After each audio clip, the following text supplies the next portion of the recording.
Hi everybody. Hello, I'm Ryan. I'm Bethany. And we are Ryan and Bethany Board Game Reviews. And today we're going to be talking about Lizard Wizard, and this is coming out soon by Forbidden Games.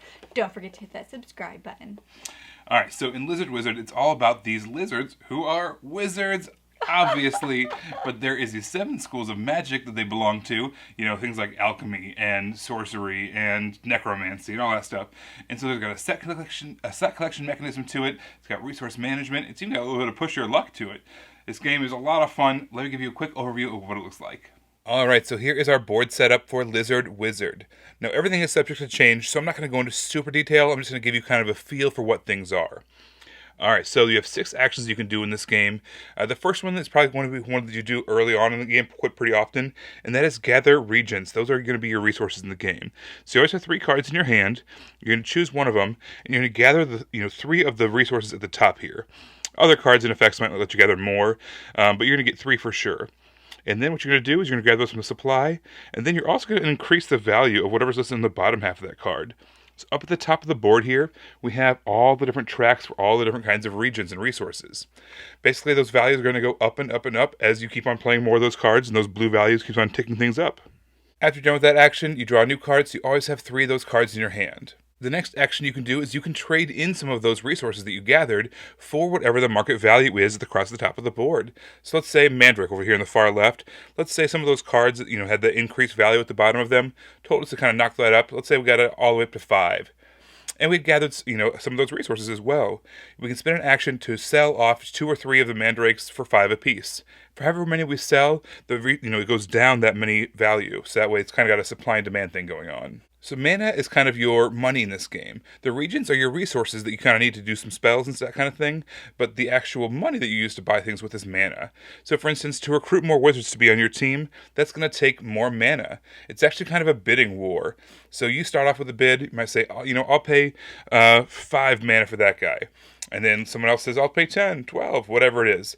And so eventually you're going to get to, buy one of those wizards. If it is your turn in your action and someone outbids you, you do keep on getting to go until eventually you end up with one. In the top right of those cards, there are symbols, and those have to do with the 7 different classes of magic in this game. So for instance, sorcery, or conjuring, or necromancy. You're going to see those same symbols over here on the towers, and over here on the familiars as well as on the spells. So all those kinds of have those different schools of magic going on throughout them, and I'll explain that a lot more in the end game scenario part of it. You can build towers. Towers do a couple of things for you. First of all, they increase your what you can hold for your regions. You can only hold 10 normally, but for every tower you've built, you get 1 additional resource that you can hold. Secondly, if you're ever able to match up something, so let's say we have this alchemy wizard right here that has that purple symbol at the top, and we also have this alchemy tower. At the end of the game, if we can match those up, we're going to get 10 points. Otherwise, if you match up non-matching wizards and towers, it's only worth 5 points. And if you have leftovers, it's only worth 1 point each. Another action is you can research spells. So spells along the bottom here, they cost mana. So in this case, it costs 5 mana. But also, that just means that you've researched the spell. You know how to do it. However, you still need the resources, the regents, to actually do it. So those are at the very bottom. So you acquire the card. That's step 1. Step 2 is actually using the resources to make the card work. There are a ton of different abilities. All of them are really strong, really good. But there's 3 different ways they work. One of them is, that little symbol there means it's going to go ongoing for the rest of the game. There's also the one-shots. It's a one-time use. As soon as you do it, it's something strong, and then it's done. This symbol over here, that little arrow, what that means is you have to pay the resources at the bottom of the card every time you want to use it. So unlike, it's not quite a one-shot, but it's also not quite ongoing. It's kind of a hybrid. You can do it as many times as you want, but each time you have to pay the resources at the bottom of that card. Alright, the last action you can do is kind of like 3 or 4 different actions all built into one. So we've got these familiars over here. They cost mana in order to recruit, and they're going to go into your team. What you can do with them, though, is a couple different things. You can use them to, first of all, enter the dungeon, which is kind of a mini-game in and of itself. Inside this dungeon deck, there are monsters, and there are treasures. And the treasures can either come in the form of gold, which are victory points, which you can also use to spend to get some of those towers, or in treasures. Treasures help you with your end-game scoring. You're going to flip over cards as many as you want, and every time you flip over a card, you're going to get that benefit. If you can survive till the end, But if you reveal a monster, that's considered getting a hit. And if you get 2 hits, you're done. All the things that you thought you had earned, you're actually going to end up losing. So you might want to stop there, once you see one monster, or you can push your luck and go for more. If you manage to survive the dungeon, you keep all the treasures. However, all the monsters get shuffled back in. So as the game goes on, it gets more and more dangerous to go into the dungeon. But it's kind of a whole push your luck little mini game all in and of itself. You can also use the familiars to gather some resources, some of those regents. And if it makes you so you can afford a spell, you can then cast a spell as well. You can use familiars to get victory points as well. So this one says, for instance, you can get 2 of those gold for every conjuring card, including itself, that you now own. So maybe you owned this wizard, and you owned maybe a tower that had that same mask symbol, and it itself, when you purchased it, you'd be able to get 6 gold for playing that card. At the end of the game, remember, you're going to get points for matching up pairs of these, wizards and towers. You're going to get, more points if they're matched up, obviously, symbol to symbol.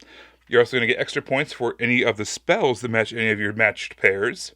You're going to get points. Some of the spells themselves have points. Like this says, for instance, if you encounter any undead monsters when you're dungeon delving, you get 4 points for each. You're going to get 1 point per gold you've collected. And then also for these treasures, if you're able to collect any of those treasures, whoever has the most is going to get 10 points.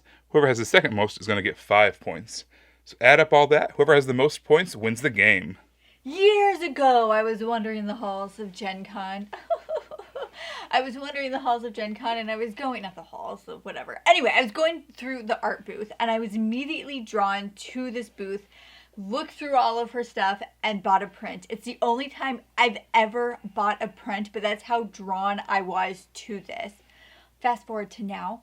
I'm looking through the pictures of this, and I was like, Ryan, this kind of looks like that print I got. So I go to the credits, Anastasia Gerard. Oh my gosh! I think that's how you say her name. I'm really sorry if it's not. But I was so excited. I mean, ask Grant. I was talking about it for like minutes and minutes and how excited I was. And I kept showing him all the pictures. All this to say, the artwork in this is fantastic. I love her style. I love what she does. And so, of course, seeing that in a game was just, yes. Yeah, I really enjoyed it too. I think that the artwork in this game is just so cool.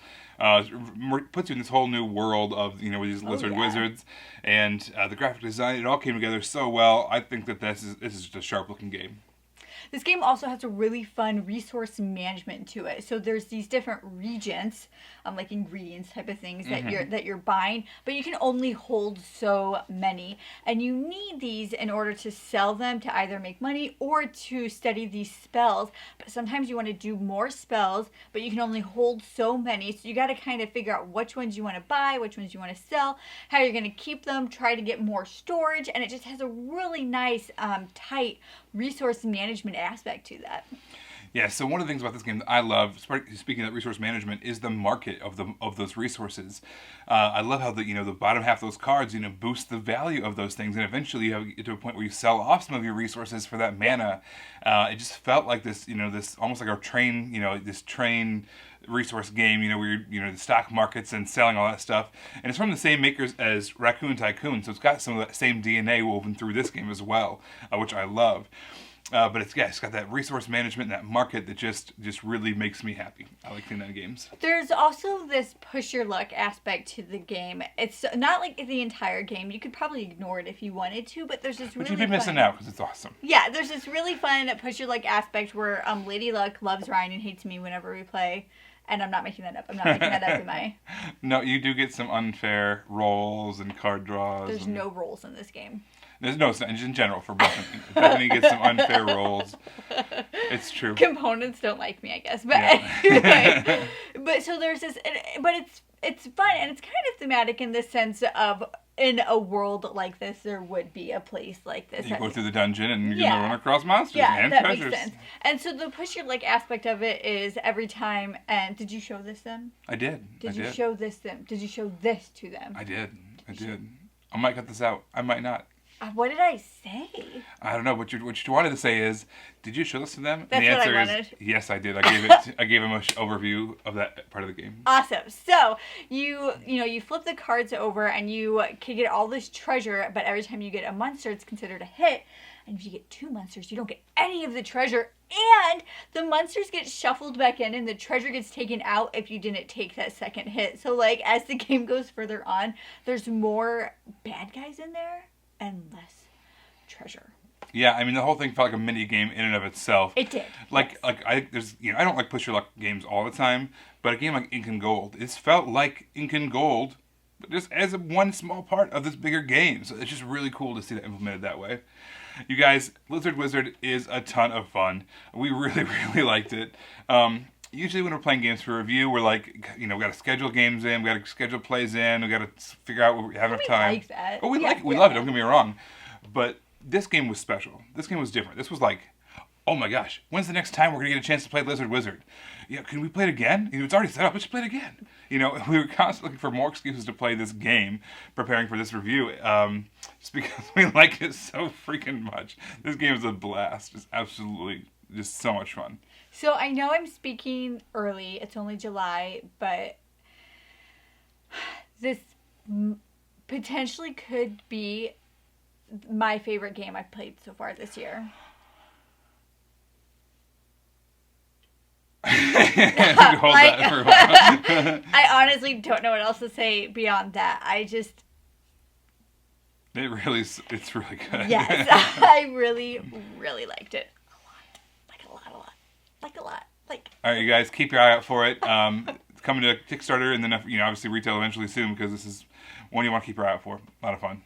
All right, everybody, make sure to subscribe so you can see our videos as they come out. You can always find us on Facebook. We are Ryan and Bethany Board Game Reviews. You can find us on Twitter under Ryan and Bethany 1. You can find us on Instagram under Ryan and Bethany. All right, everybody, thanks so much for watching. We will see you next time. Bye. Bye.